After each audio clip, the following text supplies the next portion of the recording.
જય શ્રી કૃષ્ણ મિત્રો, અમીધારા કુકિંગમાં આજે બની રહ્યો છે આંબળાનો મુરબ્બો। સ્કિન અને હેર માટેના બહુ બધા બેનિફિટ્સથી આ આંબળાનો મુરબ્બો આજે આપણે તૈયાર કરીશું, ખુદ પણ ખાશું અને આખા ઘરને ખવડાવીશું। આ ગુણકારી મુરબ્બો આજે આપણે ખાંડ કે ગોળના ઉપયોગ વગર તૈયાર કરીશું। તો સૌથી પહેલાં અહીંયા આપણે સાકરનું વજન કરી લેશું। મિત્રો, અહીંયા 1 કિલો મેં સાકર લીધેલી છે। આ સાકરને આપણે નાના નાના કટકા કરી લેશું। તમે તેને ખાંડની દસ્તામાં કે પછી કોઈપણ રીતે નાના બારીક પીસ કરી લેવા। ત્યારબાદ આપણે 1 કિલો સાકરની સામે અહીંયા આપણે 1 કિલો જેટલા આંબળા લીધેલા છે। આ રીતના મોટા ફ્રેશ જે આંબળા આવે તેને મેં ધોઈ સાફ કરી અને ત્યારબાદ લીધેલા છે। આંબળાનો મુરબ્બો બનાવવો ખૂબ જ સરળ છે। તો તેના માટે સૌથી પહેલાં અહીંયા જે આંબળા ધોઈ અને સાફ કરી લીધેલા છે તેને કોઈ ફોકની મદદથી કે પછી આ રીતે ટૂથપીકથી તેમાં નાના નાના આપણે હોલ કરી લેશું। આ રીતની પ્રોસેસથી આંબળા છે તે અંદર સુધી ગળિયા બની જશે। તો અહીંયા બધા જ આંબળાને હું આ રીતે તૈયાર કરી લઈશ। અહીં આંબળાની બીજી ઘણી બધી રેસીપી આપણે ચેનલના પેજ પર મૂકેલી છે, જેમ કે આંબળાનો મુરબ્બો, આંબળાના ગટાગટ કે પછી આંબળાની કેન્ડી। કોઈપણ રેસીપી તમે તમારા મનપસંદથી ચોઈસ કરી અને તેને તમે ટ્રાય કરી શકો છો।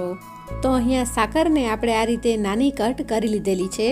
મિત્રો, અહીંયા તમે મિક્સર ગ્રાઇન્ડરનો ઉપયોગ કરી અને ફાઇન પાવડર પણ તૈયાર કરી શકો છો। તો આ રીતે 1 કિલો સાકરને મેં તૈયાર કરી લીધેલી છે અને અહીંયા બધા જ આંબળા છે તેને આ રીતે આપણે ફોકની મદદથી પ્રિક કરી લીધેલું છે। તો અહીંયા તમે જોઈ શકો છો કે આંબળા છે તે હવે કૂક થવા માટે એકદમ કમ્પ્લીટ તૈયાર છે। તો આ તૈયાર થયેલા આંબળાને આપણે 10 થી 12 મિનિટ માટે કૂક કરીશું, જેના માટે મેં ગેસ પર એક પાણી ગરમ થવા માટે રાખેલું છે અને તેના પર આ રીતની ચાળણી રાખેલી છે। તેમાં બધા જ આંબળાને આપણે વારાફરતી ઉમેરી દઈશું। અહીંયા જે સ્ટીમ આવે છે તેના કારણે આપણા આંબળા છે તે બફાઈ અને તૈયાર થઈ જશે। તેને ઓવરકૂક નથી કરવાના, બસ થોડા એવા સોફ્ટ થાય ત્યાં સુધી આપણે તેને કૂક કરી લેશું। અહીંયા સ્ટીમ જનરેટ થાય તે માટે પેનનું ઢાંકણ ઢાંકી અને 10 થી 12 મિનિટ માટે તેને છોડી દઈશું। 10 મિનિટ બાદ જોઈએ કે આપણા આંબળા છે તે થોડા સોફ્ટ થયા છે કે કેમ। તો અહીંયા આ રીતે બધા જ આંબળા જોઈએ તો થોડો એવો તેનો કલર ચેન્જ થઈ ગયો છે અને આ રીતે સોફ્ટ થઈ ગયા છે। તો આ બધા જ આંબળા છે તેને હવે આપણે લઈ લેશું, ગેસની ફ્લેમ બંધ કરી દેશું। ત્યારબાદ એક જાડા તળિયાવાળા કુકરમાં મેં આ રીતે બધી જ સાકર એડ કરી દીધેલી છે। મિત્રો, અહીંયા મેં સાકર છે તેનો પાવડર નથી કરેલો। જો તમને આ રીતે ફાવતું ના હોય તો તમારે એકવાર સાકરનો સાવ ફાઇન પાવડર તૈયાર કરી લેવો। કોઈ પણ જાડા તળિયાવાળા વાસણમાં મુરબ્બો બનાવી શકો છો।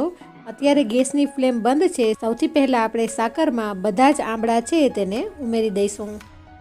આંબળા એડ કર્યા બાદ અહીંયા સાકરનું પાણી થશે અને ત્યારબાદ આપણે મુરબ્બાને પકાવવાનો છે। તો અહીંયા થોડીવાર માટે બસ આ જ રીતે આપણે સાકર અને આંબળા બંનેને મિક્સ કરી અને રહેવા દેશું। તમે આ સમયે જો સાકરનો પાવડર કરેલો હોય તો મુરબ્બો બનાવવો થોડો ઇઝી બની જાય છે। અમે ઘણા વર્ષોથી આ જ રેસીપી ફોલો કરીએ છીએ, જેથી હું આ જ રીતે બનાવું છું। તો અહીંયા આ જ રીતે આપણે તેને મિક્સ કરી અને ત્યારબાદ અડધી 1 કલાક માટે છોડી દેશું। 30 મિનિટ બાદ આપણે ચેક કરીશું। તો અહીંયા અંદાજે 30 મિનિટ બાદ આ રીતે સાકરનું થોડું એવું પાણી થયેલું છે। જો તમારે આ રીતે ના થયું હોય તો અહીંયા તમારે 2 થી 3 ચમચી જેટલું પાણી એડ કરી અને ત્યારબાદ આ રીતે તેને તૈયાર કરી લેવા। તો હવે આપણે તેને કૂક કરવાની પ્રોસેસ કરીશું, જેમાં સૌથી પહેલાં મેં ગેસની ફ્લેમ સ્લો રાખેલી છે અને આ રીતે ઉપર નીચે કરતા જઈ હલાવી અને બધી જ સાકરને આપણે ઓગાળી લેશું। આ રીતે ધીમા ગેસ પર તેને કૂક કરવાથી આંબળા છે તે એકદમ સોફ્ટ રહે છે અને મુરબ્બો ખૂબ જ સરસ તૈયાર થાય છે। તો આ રીતે આપણે આંબળાને હલાવતા જઈશું અને મિક્સ કરતા જઈશું। ધીરે ધીરે બધી જ સાકર છે તે ઓગળી જશે અને આંબળા છે તે સુગર સિરપથી કોટ થવા લાગશે। અહીંયા અંદાજે 30 થી 40 મિનિટ માટે આપણે આ રીતે આંબળાને કૂક કરવાના છે। વચ્ચે વચ્ચે તમે પેનનું ઢાંકણ ઢાંકી અને તે રીતે પણ કૂક કરી શકો છો।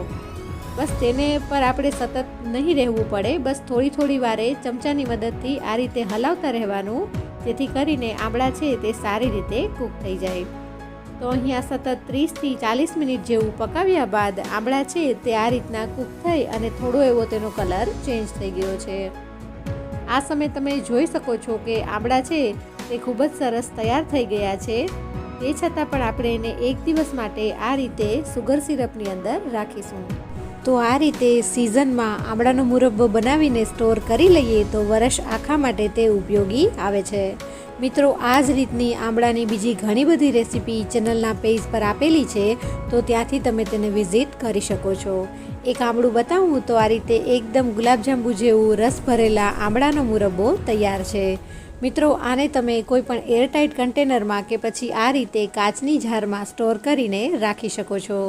જો આજની અમારી રેસીપી તમને પસંદ આવી હોય તો અમારી ચેનલ અમીધારા કુકિંગને સબસ્ક્રાઈબ કરો અને બાજુમાં રહેલું નોટિફિકેશન બેલ આઇકન જરૂરથી પ્રેસ કરો, જેથી અમારા નવા વિડીયોની નોટિફિકેશન તમને મળતી રહે. તો આંબળા ખાઓ અને હેર અને સ્કિનના ઘણા બધા ફાયદા છે, તેનો લાભ ઉઠાવો. જે લોકો પિત્ત પ્રકૃતિવાળા હોય છે તેવા લોકોને સમર સિઝનમાં ખૂબ જ વધારે તકલીફ થતી હોય છે, તો તેવા લોકો માટે આ રીતે તૈયાર કરેલા આંબળા છે ખૂબ જ ફાયદાકારક હોય છે. આજનો અમારો આ વિડીયો જો તમને હેલ્પફુલ લાગ્યો હોય તો મને કોમેન્ટમાં જરૂરથી કહેજો, અને નેક્સ્ટ તમે આંબળાની કઈ રેસીપી જોવા માગો છો તે પણ મને કોમેન્ટમાં જરૂરથી જણાવજો. Thank you.